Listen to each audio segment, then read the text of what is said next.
So today I have 4 Moeck Rottenburgh recorders, all treble or alto recorders, and all from different eras and in different woods.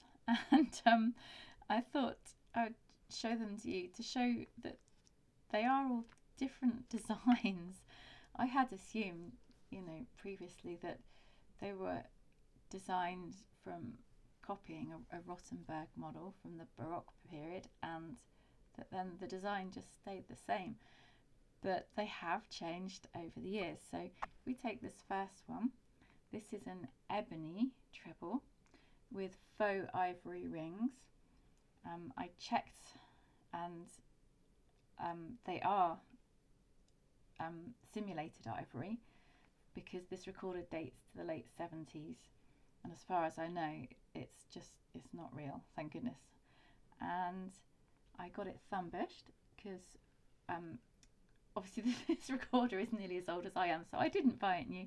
I bought it second hand, and I do not know how on an Ebony recorder it was so worn there that it needed thumbishing. Someone must have had a very strong thumbnail indeed.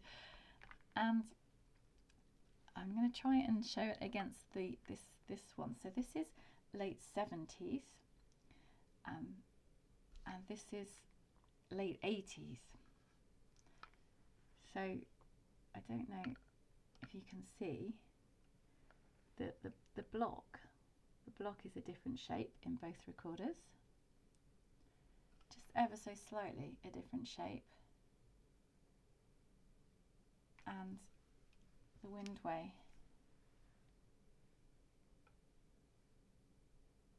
is different.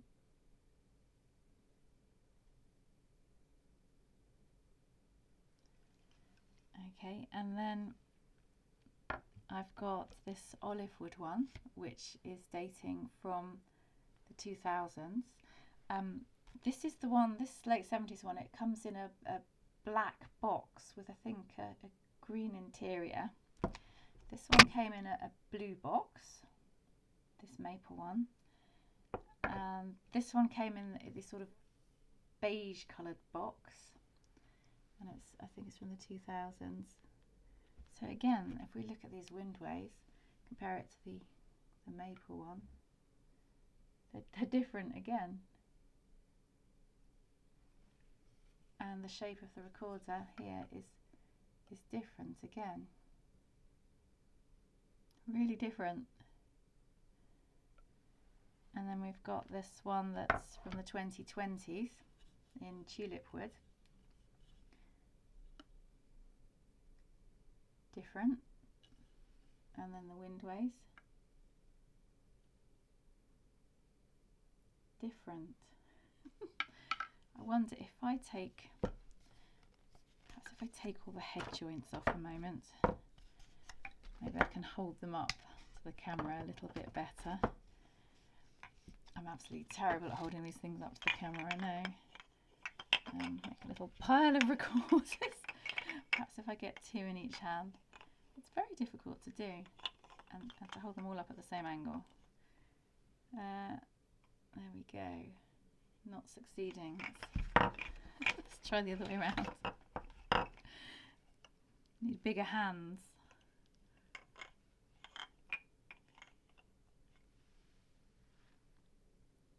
There we go. All different.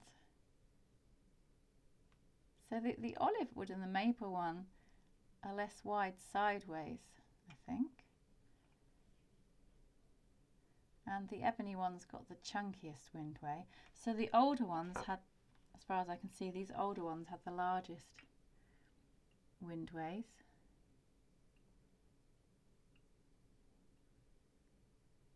The oldest one looks like it's got the very largest windway. Yes, it does. And then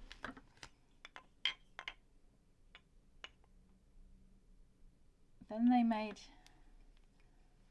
with the olive one, that's 2000s, they made the windway less, it's about the same width, but they seem to have made it less tall, top to bottom, so it's a narrower slit, but they look about the same width going that way.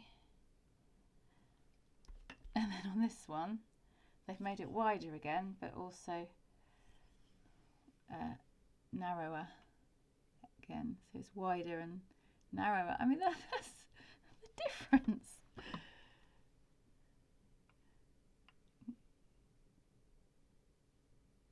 Really quite a lot of difference between, which I find absolutely fascinating. And then of course there's so many variables, there's so many reasons that a recorder can sound different from another recorder. So different woods, people say that they don't make much difference, but they do sound different. Sometimes they more feel different than sound different.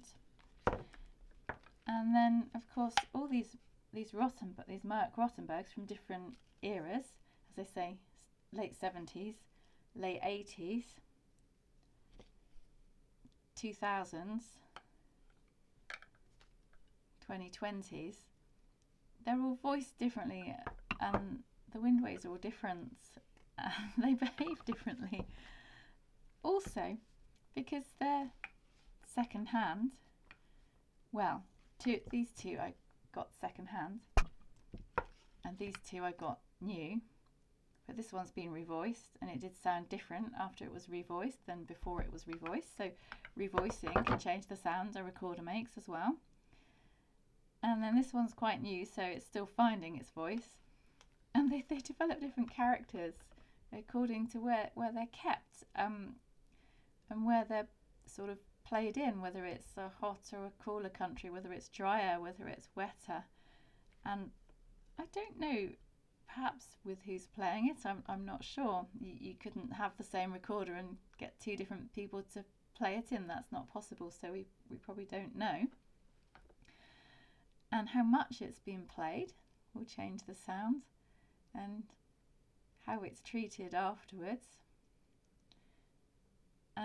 So let's play them all and see what they all sound like. So let's find out which one has got the biggest voice down the bottom. I know which one it is, it's this one, but I'm going to go and just play an F major scale downwards.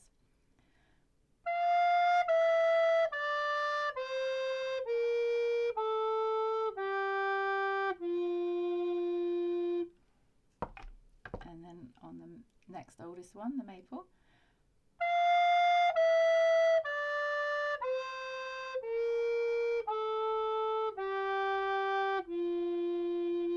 They both got a very strong low G.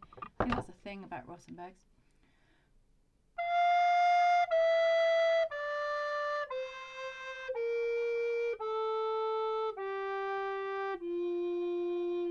It's got a slightly slimmer voice.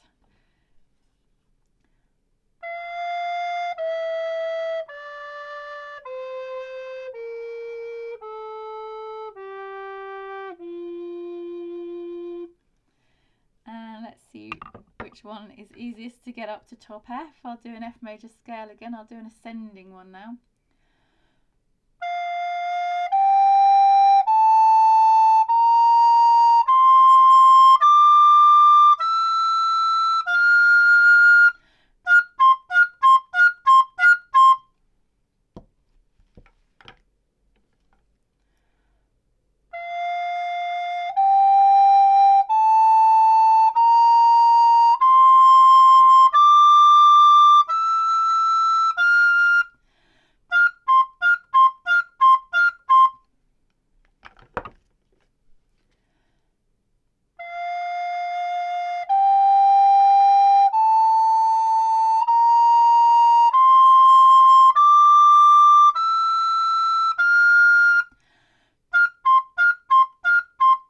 That's so easy to get the top F, but it's a less full sound.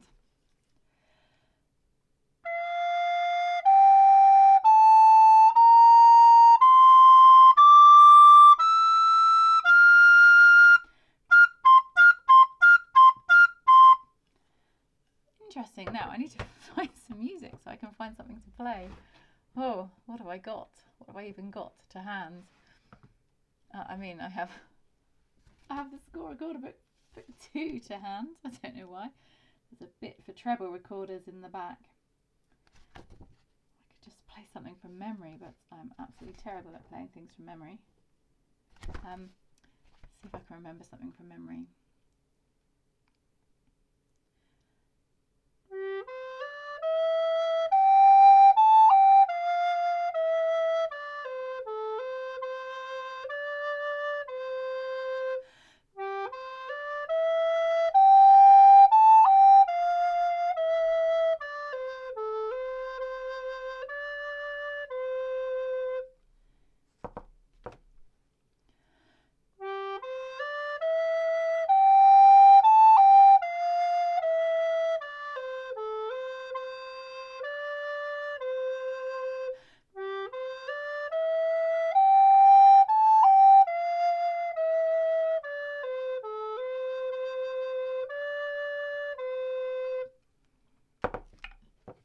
Going in age order here.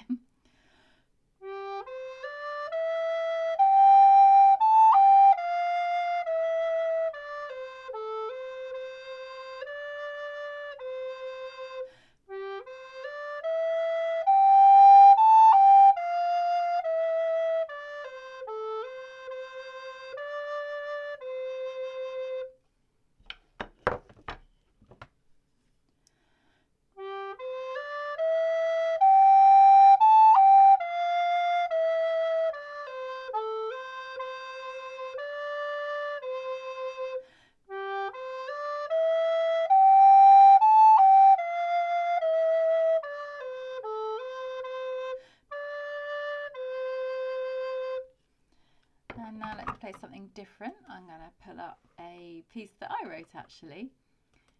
It's a piece I wrote on the Miyako-bushi scale. And I didn't really give it a title, I just called it Miyako-bushi scale. So bear with me, I'm just opening it. Putting it up on screen so I can see it. Right, there we go. So we'll play that on all these different Rottenburgs. Again, I'll go in age order from the oldest to the newest.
excuse that breath I took in completely the wrong place at the end there. So it's really interesting. I mean, for that particular piece, I really do like the way it sounded on this olive wood one, but this one's got a slightly sort of slimmer tone, and that just happens to suit that piece. Anyway, I think I should probably pop on to flutetunes.com and pull up some Handel. So the Handel recorder sonatas are on here on Flute Tunes, and they've got some quite good backing tracks in harpsichord. So where is the little jig? Yes, that would be a nice one to try. Okay, here we go. So this is from Recorder Sonata in F. I'm going to play a bit of this one. I can see it without my glasses at that size. Okay, so this is the fourth movement from Handel's Recorder Sonata in F major.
I was doing, a bit of rubato in my own piece, the Miyako scale piece, and because it's made to be played in free time, I did a bit in the Handel, which is a bit naughty. Shouldn't have done that.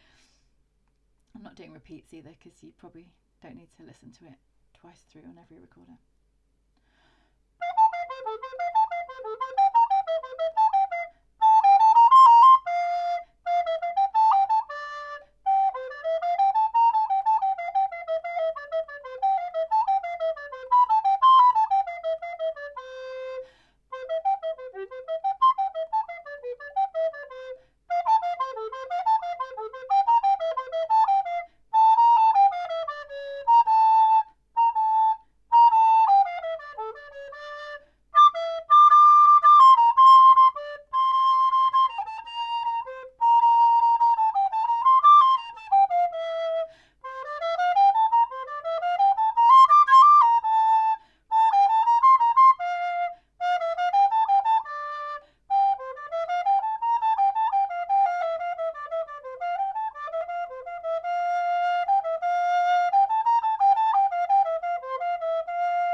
Sorry, eyesight.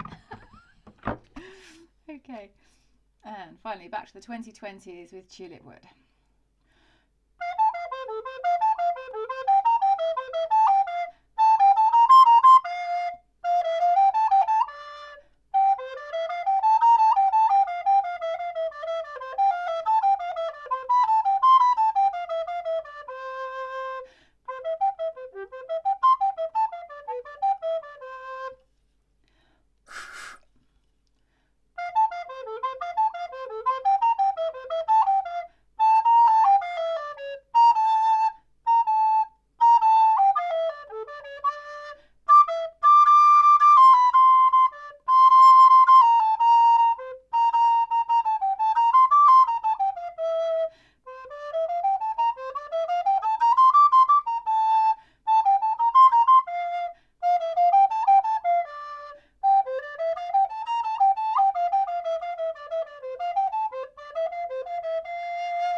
it would be really interesting if you could tell me in the comments below which was your favourite Moeck Rottenburgh out of the late 70s Ebony, the late 80s Maple,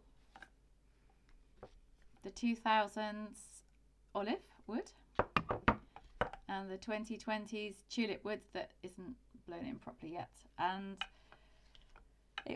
when I play these recorders just a little bit and lay them down and they're getting cold, the only one that didn't complain by the time I got to the handle and they've been played and laid down and played and laid down was this one, which was interesting. It never gets hoarse. It's a very well behaved recorder indeed.